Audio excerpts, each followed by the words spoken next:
Olá pessoal, bem-vindos ao canal. Faz um tempinho que eu não gravo um vídeo aí pra vocês. E aí, estamos hoje em ritmo de Brasil, em ritmo de Olimpíadas. Estamos em verde e amarelo.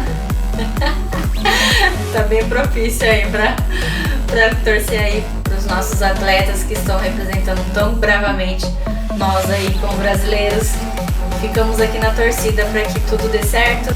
E você, me diz aí, vocês estão curtindo, estão acompanhando as Olimpíadas, o que vocês estão achando? Mas o assunto que eu trouxe hoje para vocês é referente à locação de imóveis.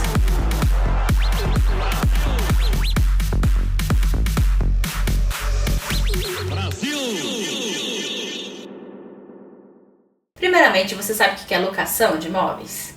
A locação, ele é um negócio jurídico celebrado entre locador e locatário, onde locador é a figura do proprietário e locatário é a figura do inquilino. O locador é aquele que dá o bem para moradia e o inquilino, o locatário, é aquele que recebe esse imóvel, ele paga um aluguel em troca de estar residindo naquele imóvel por um determinado período de tempo. Geralmente os contratos de locação, eles têm prazo de 30 meses e o comercial de 1 ano, sendo renovado assim gradativamente, né? Cada ano se renova. Os contratos residenciais com 30 meses, ao final desse período, ele se torna por prazo indeterminado e entra dentro do pedido do imóvel, dentro da denúncia vazia. Mas isso eu vou falar mais para frente. Então, vamos continuar aí a introdução a respeito de locação, pelo menos a base, o início aí dessas informações. Aí nós temos a locação residencial, né, que eu comentei, de 30 meses. Ela serve como moradia para o locatário e sua família. Os vizinhos estão animados hoje. E a locação comercial, ela é destinada para um fim específico, né, para algum comércio em específico. E tudo isso geralmente é colocado em contrato, sob pena de, se descumprir essa determinação em contrato, ser rescindido o seu contrato de locação. Ele é bilateral, né? Em que as duas partes eles têm intenção, têm interesse em fazer, em efetuar esse acordo, esse negócio jurídico, né? Esse acordo jurídico. Dentro desse contrato vai ser estabelecido regras, né? Tanto a favor do locatário quanto a favor do locador. E também os deveres de um e de outro. Essa reciprocidade que é existente nesse contrato de locação está previsto inclusive nos artigos 22 ao artigo 26 da Lei do Inquilinato. Esse contrato, ele é um contrato oneroso. Por quê? Porque você está morando no imóvel, né? Então, em troca do imóvel que você está alugando, você paga um aluguel para usufruir desse bem. Se não o fosse, ele seria de comodato. Então, essa a diferença entre comodato e um contrato de locação. É um contrato também em que as partes, elas se antecipam e elas preveem o que vai acontecer no futuro, tá?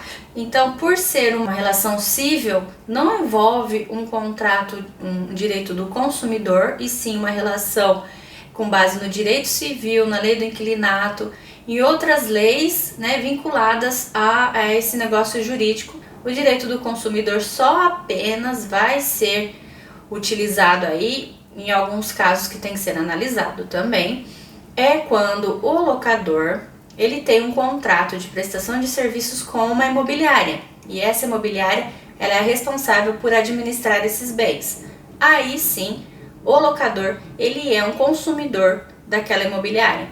Porém, o locador com o locatário, inclusive através de uma imobiliária, hoje o entendimento é de que não há uma relação consumerista aí. Agora eu vou falar sobre os elementos do contrato de locação. Calcula-se com relação às partes, o objeto, o valor do aluguel, reajustes, prazos, garantia, direitos e obrigações das partes, cláusulas penais, rescisão e retomada desse imóvel. É bastante coisa que tem que ser previsto em contrato, do que você pode prever lá na frente se a pessoa de repente não pagar, ou se de repente o locador pedir o imóvel, ou se ele decidir vender. Então assim, são tudo previsões futuras que você trata agora, imaginando, prevendo, tentando prever alguma coisa, e por mais que às vezes prevê, pode ainda não constar nesse contrato coisas que você nem imaginou que poderia ocorrer, mas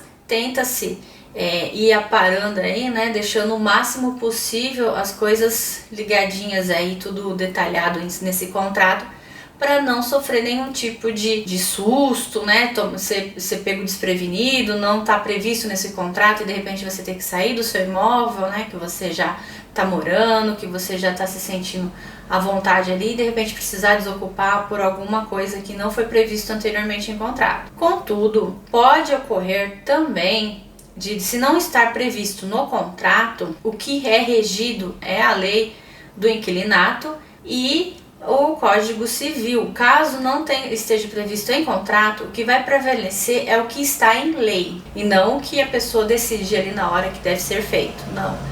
Por isso a importância de estar acompanhado por um bom advogado, né, especialista na área, para você saber dos seus direitos e dos seus deveres também, quando se tratar de alguma coisa eventual aí, alguma situação que você não previu, que você desconheça, tanto o locador quanto o locatário, é importante. Geralmente quem vai contratar são pessoas físicas, capazes, maiores de idade, apresentar seus documentos, RG, comprovante de endereço, né, para você poder saber quem que está alugando aquele imóvel, né.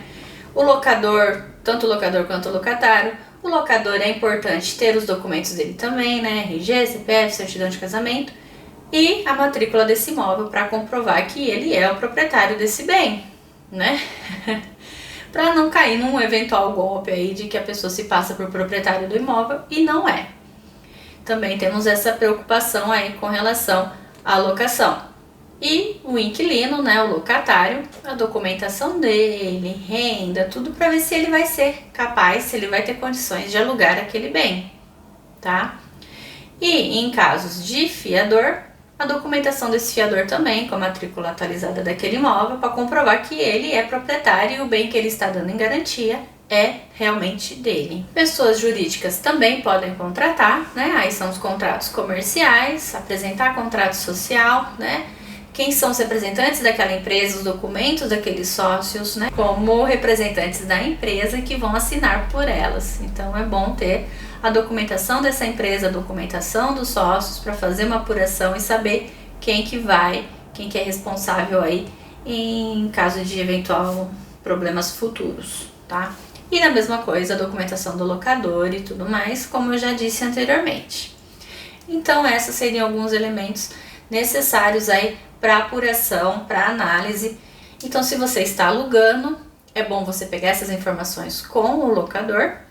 E você que está deixando o seu imóvel para alocação, é importante você verificar essa documentação do locatário. Eu estou dizendo isso, gente, caso não esteja vinculado a uma imobiliária, porque se tiver com algum prestador de serviço, aí ela é responsável por fazer toda essa análise. O objeto da locação é o imóvel, né? Aí vai ter o valor desse aluguel e a forma de pagamento desse aluguel, seja através de transferência, de Pix, boleto, né? Um cartão de crédito parcelado aí durante um período de tempo. Então tem várias formas de se acordar aí a forma de pagamento desse aluguel, a forma os valores, né? O valor desse aluguel.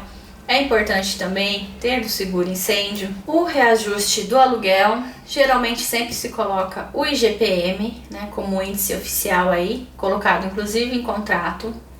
Porém, caso não conste esse índice de reajuste no seu contrato através do IGPM, o Código Civil ele já está com uma alteração constando o IPCA como índice oficial. Se não ficar especificado qual o índice que vai ser utilizado ali para correção anual desse valor de aluguel, o Código Civil entende que é o IPCA. Mas se no seu contrato estiver especificado o IGPM, o índice vai ser utilizado o IGPM. Bom, como eu comentei, o imóvel residencial, né, a questão do prazo, o imóvel residencial ele é 30 meses e o imóvel comercial geralmente de 12 meses ou às vezes, dependendo, tem algumas exceções que a pessoa quer ficar muito mais tempo, então faz-se um contrato por prazo maior.